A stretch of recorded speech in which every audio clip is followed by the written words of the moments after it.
Bien, vamos a continuar.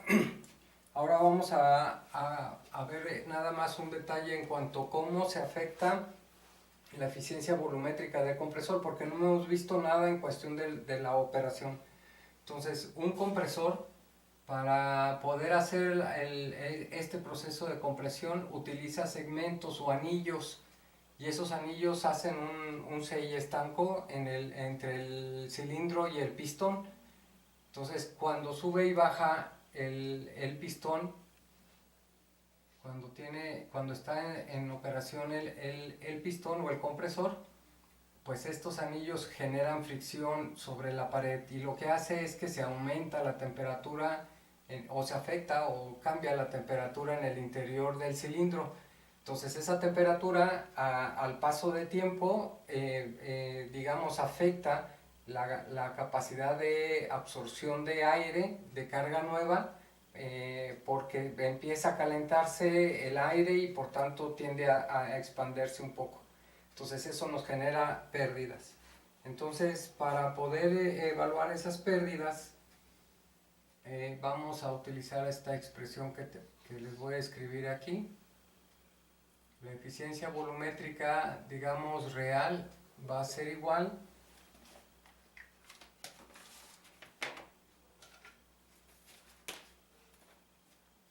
a la eficiencia volumétrica que calculamos como lo vimos anteriormente, por la presión 1 entre la presión 0 multiplicado por la temperatura de 0 entre la temperatura de 1.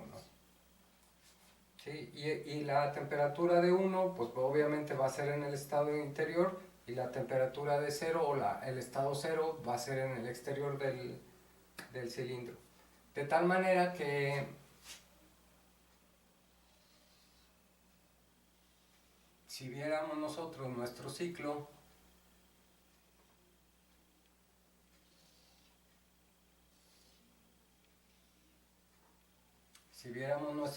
entonces deberíamos entender que cuando el pistón va en su carrera descendente, que es cuando admite el aire, pues aquí debe de generarse una depresión.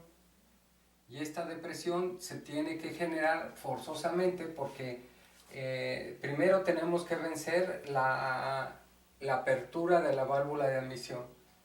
Y luego tenemos que vencer la fricción con la que entra el aire al interior del cilindro, más la energía o la temperatura que se pudiera generar por la fricción.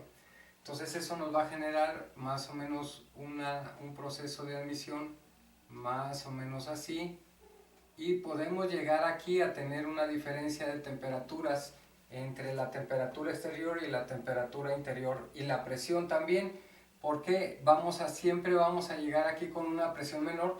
Pues obvio, porque cuando se está desplazando el pistón no se desplaza lentamente, se desplaza a una alta velocidad, y entonces esa alta velocidad pues no le da tiempo suficiente al aire para ingresar.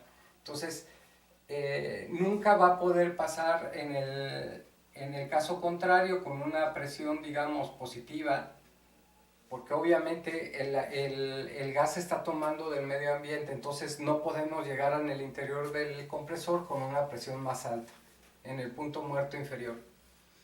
Algo semejante va a ocurrir aquí. Necesitamos vencer una cierta resistencia para que pueda fluir el gas, y aquí también generalmente vamos a llegar con una sobrepresión, porque es la energía o es la fuerza que se está generando o que necesitamos para vencer las válvulas, la fricción, por la temperatura que se está generando en el interior del cilindro. Entonces, pero al igual que nunca vamos a tener una presión más baja. ¿Sí? ¿Por qué? Porque de entrada lo que está fuera del compresor al menos debe estar a la presión de descarga. Entonces eso es lo que veremos en el ejercicio, en el ejemplo que viene, que dice que un compresor toma aire de los alrededores a 100 kilopascales y 21 grados centígrados.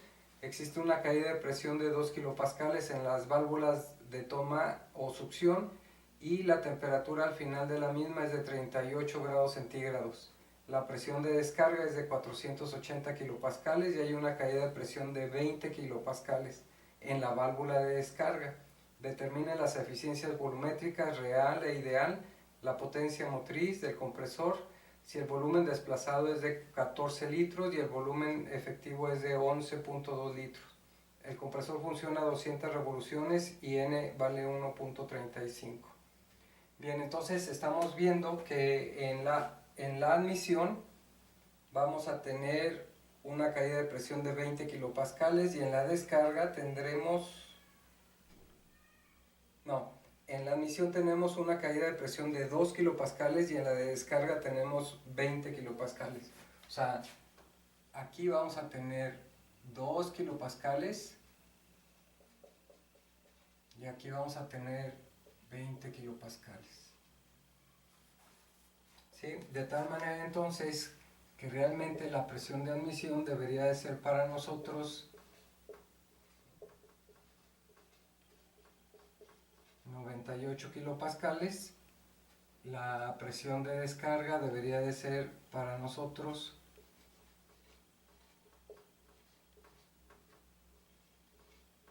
500 kilopascales. Y esto se tiene que ir estimando desde el diseño de la válvula. Hay que calcular las fuerzas que intervienen en la apertura y en el cierre de las válvulas para sacar la resistencia, para que se puedan abrir por la presión del aire que se está comprimiendo. Bien, vamos a tener que nuestra presión exterior vale 100 kilopascales y vamos a tener que nuestra temperatura exterior es de 21 grados centígrados, lo que equivale a 294 Kelvin. También vamos a tener una temperatura 1 de 311 Kelvin. Bien, de los datos que nos están dando, pues ya podemos identificar que nos está diciendo que tenemos un volumen desplazado de 14 litros. El volumen desplazado va a ser igual a 14 litros. Y también nos dice que tenemos un volumen efectivo de 11.2 litros, lo que significa que ese lo podemos considerar como el volumen de gas admitido de 11.2 litros. De tal manera que nuestra eficiencia volumétrica, digamos, ideal sería de el volumen de gas admitido entre el volumen desplazado, de acuerdo a lo que vimos anteriormente, que sería 11.2 entre 14, que nos da 0.8. De tal manera que si aplicamos esto, pues la eficiencia volumétrica real para nosotros va a ser 0.8 y lo vamos a multiplicar por la presión 1 entre la presión 0, que sería 98 entre 100, por la temperatura de 0, que sería 294, entre la temperatura de 1, que serían 311. Esto nos daría una eficiencia del 74.11%. Bien, entonces ya podemos calcular el trabajo neto. Y el trabajo neto, de acuerdo a lo que vimos o que escribimos anteriormente, está dado por esta expresión.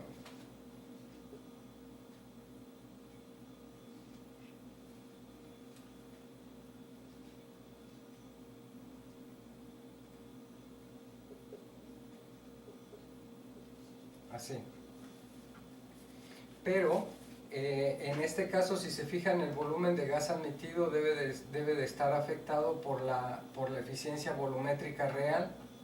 ¿Sí? Entonces nosotros tenemos que escribir que N entre 1 menos N por la presión 1 va a estar multiplicada por la eficiencia volumétrica real por el volumen de gas admitido por la relación de presiones elevado a la N menos 1 sobre N menos 1.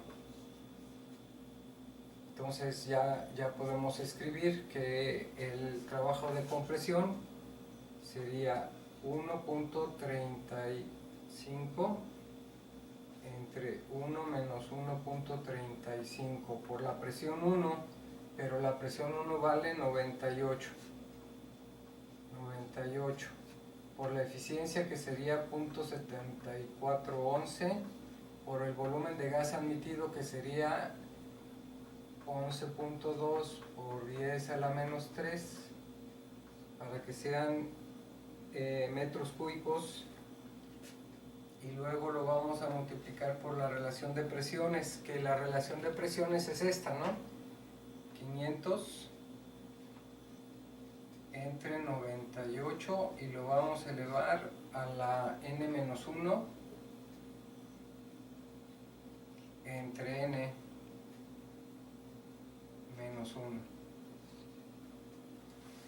De tal manera que nos va a dar un trabajo de compresión de menos 2.1 kilojoules. Entonces la potencia que nos están pidiendo, la potencia sería igual al trabajo del compresor por el número de ciclos. Entonces esto sería igual a menos 2.1, y lo vamos a multiplicar por el número de ciclos, que son 200 revoluciones por minuto. Entonces lo vamos a multiplicar por 200 entre 60, que sería el número de ciclos por segundo. De tal manera que esto nos va a dar 7 kilowatts.